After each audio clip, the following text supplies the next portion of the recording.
Então, quando você remove a palavra de Deus, você tira a verdade de Deus. E agora você tem pessoas que estão sujeitas à superstição, sujeitas à tradição, mais do que a palavra de Deus. Disseram às pessoas que elas não poderiam ler a Bíblia por conta própria. Em vez de compartilharmos do pão da vida, que é uma referência às Escrituras, agora uma outra pessoa deveria interpretá-las para nós. E assim se perdeu de vista a verdade e a importância da Bíblia como fundamento.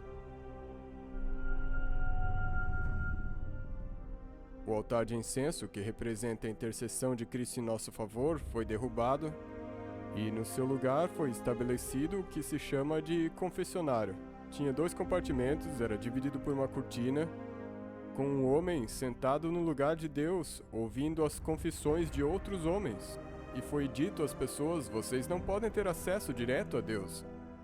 Vocês devem vir aos sacerdotes e confessar os seus pecados a eles.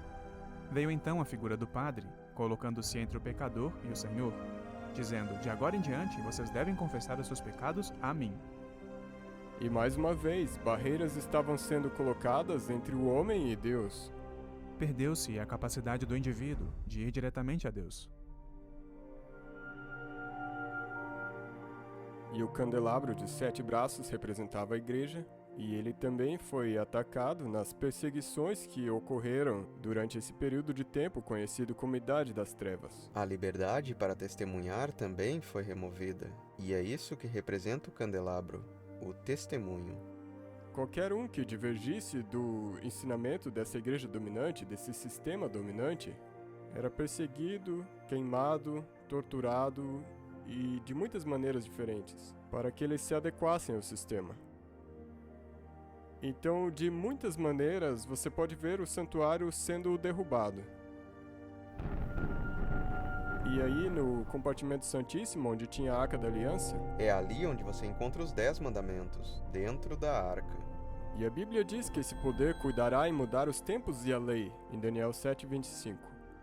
A reforma protestante deixou clara, ou pelo menos pregou poderosamente, que eles entendiam que o poder papal, que alegava ter autoridade para mudar a lei de Deus, era justamente este poder. A Bíblia diz: lembra-te do dia de sábado para santificá-lo. Mas a Igreja Católica diz: não, pelo meu divino poder eu aboli o dia do sábado, e agora ordeno a vocês guardarem o primeiro dia da semana. E eis que todo mundo civilizado se curva em obediente reverência ao mandamento da Santa Igreja Católica. A profecia previu que a Igreja Católica tentaria mudar os tempos e a lei, e ela reconhece este fato. O Papa possui poder para mudar tempos, abrogar leis e dispensar todas as coisas, até mesmo os preceitos de Cristo. Ao analisarmos a teologia da Igreja Católica, vemos que no Catecismo o 2º mandamento foi apagado. Ele não está lá. Eles deletaram o mandamento que proibia o uso de imagens. Mas agora tinha um problema, pois só havia 9 mandamentos. Sendo assim, eles dividiram o 10º mandamento em 2 partes.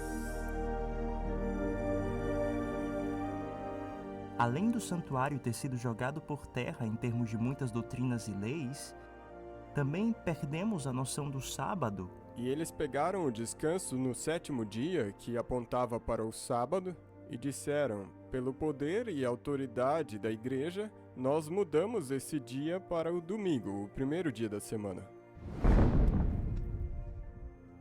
Salientando esta alteração do mandamento, um padre disse o seguinte em 1803.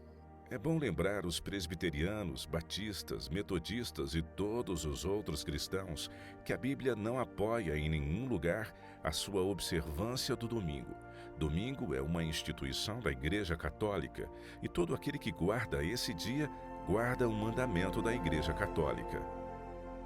A humanidade, que costumava entender que a guarda do sábado fazia parte da vida cristã, no cristianismo primitivo, agora ouvia dizer que não.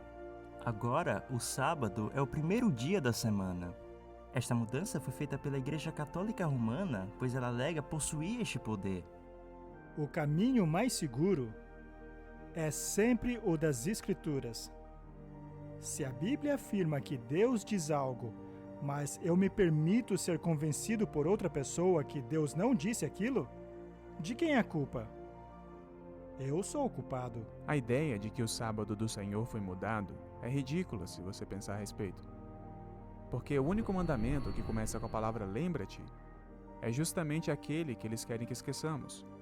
Estes princípios da verdade são imutáveis. É por isso que eles estão lá dentro da Arca da Aliança, mas eles foram perdidos durante a Idade Média. Ao longo dos séculos, as verdades representadas no santuário foram lançadas por terra. Elas foram anuladas. Isso porque a verdade do ministério de Jesus no santuário celestial foi substituído pelas falsas doutrinas da Igreja Católica. Há muitas mentiras que compõem o vinho de Babilônia, mas uma que ataca diretamente o coração do Evangelho é aquela relacionada à aliança que Deus fez com seu povo. Jesus utilizou vinho puro, não fermentado, em sua aliança. Por outro lado, a Bíblia descreve o vinho da Babilônia como fermentado.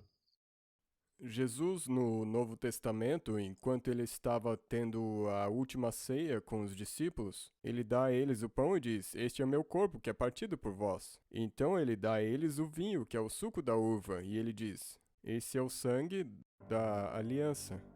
Ou o Novo Testamento. Na verdade, Jesus disse: "Este cálice é o Novo Testamento no meu sangue." O vinho simboliza a nova aliança. O que é a nova aliança? Deus disse: "Eu escreverei a minha lei no seu coração e na sua mente." E quando a Babilônia oferece esse vinho falsificado, ela está oferecendo uma aliança falsificada. Este vinho é um vinho falsificado, e eu cito Provérbios 31. A Bíblia diz: "Não é próprio dos reis beber vinho, nem a bebida forte, para que bebendo se esqueçam da lei."